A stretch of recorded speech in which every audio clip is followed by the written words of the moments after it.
Oke, salam dan salam sejahtera. Dan pencerahan saya berkenaan dengan satu kenyataan yang dikeluarkan oleh Najib melalui Facebook dia. Saya tak tahu sama ada ini Facebook dikontrol oleh admin Najib, oleh anak Najib, oleh istri Najib, ataupun walaon Najib, ataupun Najib sendiri daripada penjara main Facebook.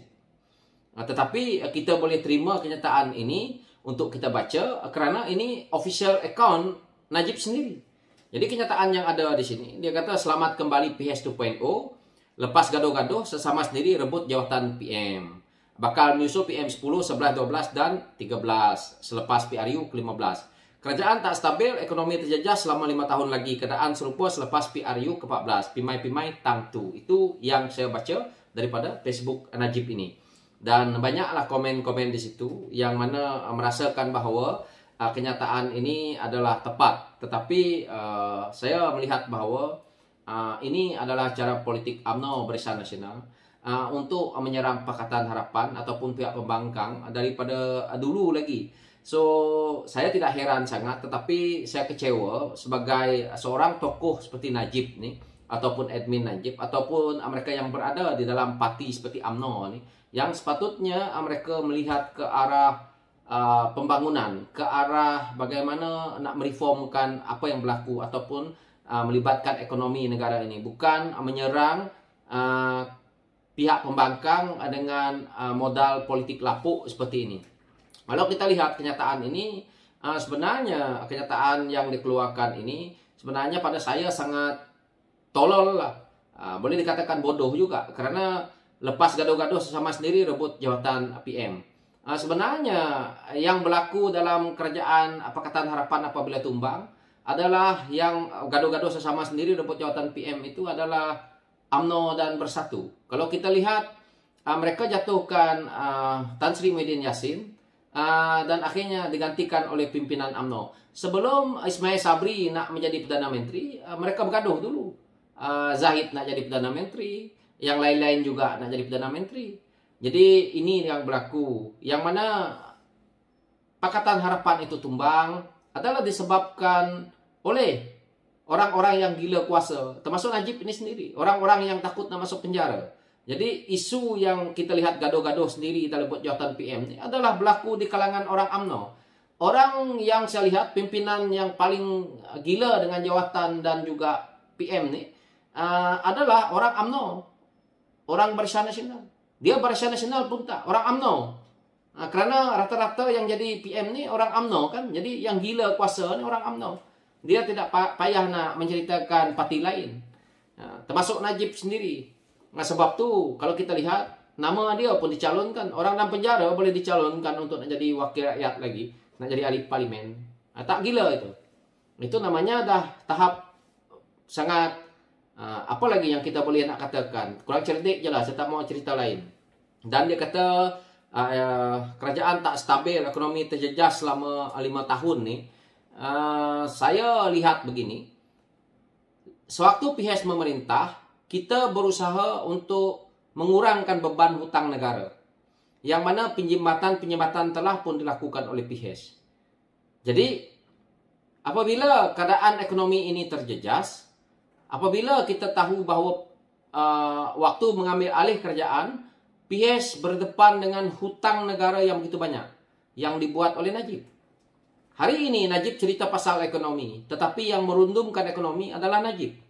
Sewaktu Najib menjadi Perdana Menteri, maka disitulah bermulanya kejatuhan nilai ringgit ini, dan kita tahu kita punya permasalahan ekonomi ini dah bermula.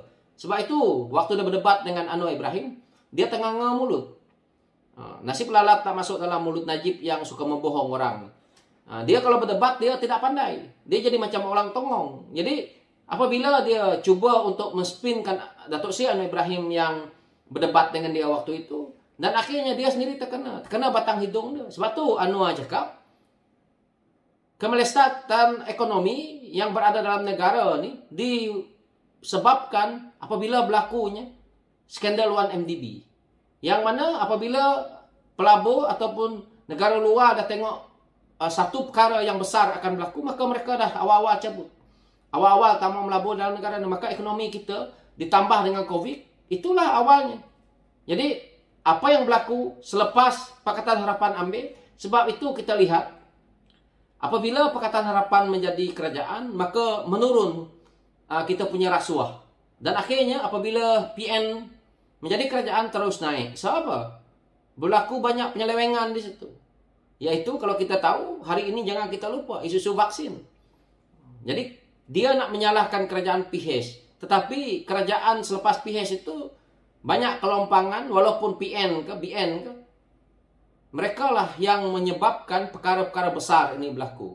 Jadi tak payah Najib nak cerita ekonomi. Daripada start Najib jadi Perdana Menteri, dunia yang menyebabkan kita ni tahu semua adalah yang dinamakan internet, Google. Kita boleh cek hari ini. Kita boleh tengok apakah kenyataan yang dikeluarkan oleh Najib ini betul atau tidak. Kita boleh cek, semak. Sekarang ni kita ada atuk Google, maka kita boleh cek apa sahaja benda, dokumen-dokumen penting. Hampir-hampir semua ada dalam maklumat yang ada di Google. Jadi apa yang dikeluarkan oleh Najib hari ini bolehlah untuk dia nak menipu pengundi-pengundi dia sendiri di sana, ataupun pengundi-pengundi yang masih lagi di atas pagar yang dia percaya mungkin akan menyokong UMNO. Tetapi saya melihat daripada sisi bahawa penipuan besar yang dibuat oleh Najib, yang dibuat oleh UMNO Barisan Nasional ni kepada rakyat Malaysia, perlu mereka jawab, perlu dipertanggungjawabkan. Sebab itu mereka nakkan kuasa. Jadi kalau kita memberi ruang kepada mereka kali ini, hutang kita akan bertambah. Kalau UMNO Barisan Nasional mempunyai pemimpin yang hebat, mempunyai Perdana Menteri yang hebat sebelum ini, saya rasa hutang negara tak sebanyak ini. Dah lama kita ni jadi negara tak berhutang. Ini bermaksud pimpinan UMNO Barisan Nasional sudah gagal total. Apalagi waktu zaman Najib. Zaman Najib ni, dengan Najib sendiri tidak layak jadi Perdana Menteri, menyusahkan rakyat. Saya nak tanya Najib, kenapa dia tak ceritakan, Najib tak ceritakan kepada rakyat, perlu membayar hutang 1MDB itu 5 juta setiap hari. Kenapa rakyat yang perlu bayar? Melalui kerajaan Malaysia ni. Kenapa rakyat yang perlu bayar? Kenapa Najib tak bayar? Yang kamu pergi buat kerja ni siapa suruh? Itu baru kita bayar bunganya. Belum lagi cerita hutang pokok dia. Belum lagi hutang negara yang Najib buat. Belum lagi ketirisan yang pemimpin-pemimpin UMNO Barisan Nasional buat. Sebab itu, kalau mereka memerintah sekali lagi, maka negara ini gali lubang tutup lubang. Betul lah yang dia kata, pimai-pimai tang tu. Maka kita akan pimai-pimai tang tu. Jadi saya lihat tidak ada satupun kerajaan di dunia ni yang akan kukuh. Apalagi kerajaan yang ada dalam Malaysia ni. Berapa keratlah kita nak main isu kaum, isu agama, isu bangsa ni. Berapa kerat jelah kita dalam Malaysia ni. Kalau berlaku apa-apa dalam Malaysia ni, mulalah kita memanggil semua kaum. Kita lihat, waktu zaman komunis, kita panggil semua kaum untuk menjadi tentera, menjadi polis. Semua yang terkorban pun bermacam-macam kaum. Bila aman, kau kreditkan semua kepada satu bangsa, kepada satu orang, kepada satu kaum. Ini adalah satu yang tidak bagus. Jadi tidak payah Najib nak cerita banyak. Najib bukan seorang penjuang pun kalau pada saya.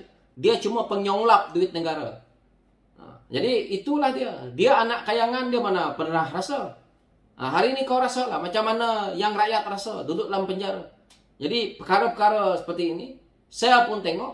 Kenapa? Apabila Facebook macam Najib ni, kalau betul ini adalah anak dia, admin dia kena clearkan. Inilah perkara yang patut SKKM kita urus. Bukan sibuk kacau orang lain. Orang lain pakai akaun mereka yang betul-betul dikacau, digugat, didakwa. Ini Najib ni, ambil tindakan ni. Akaun official dia sendiri, orang lain pakai. Kalau tidak, buat laporan kepada Facebook beramai-ramai agar akaun Najib ini ditutup. Itu paling bagus. Lepas ini saya harap Pakatan Harapan ambil tindakan kepada akaun palsu Najib. Supaya tidak lagi boleh berfungsi. Kalau betul ini akaun Najib sendiri pakai, bermakna kita juga boleh dakwa Najib ni. Kita juga boleh mempertikaikan macam mana Najib boleh pakai akaun Facebook dalam penjara. Jadi itu dia. Jadi tidak perlulah dia nak main troll-troll ni, nak main propaganda ni. Rakyat hari ini tak bodoh. So itu pencerahan saya. Sekian, terima kasih.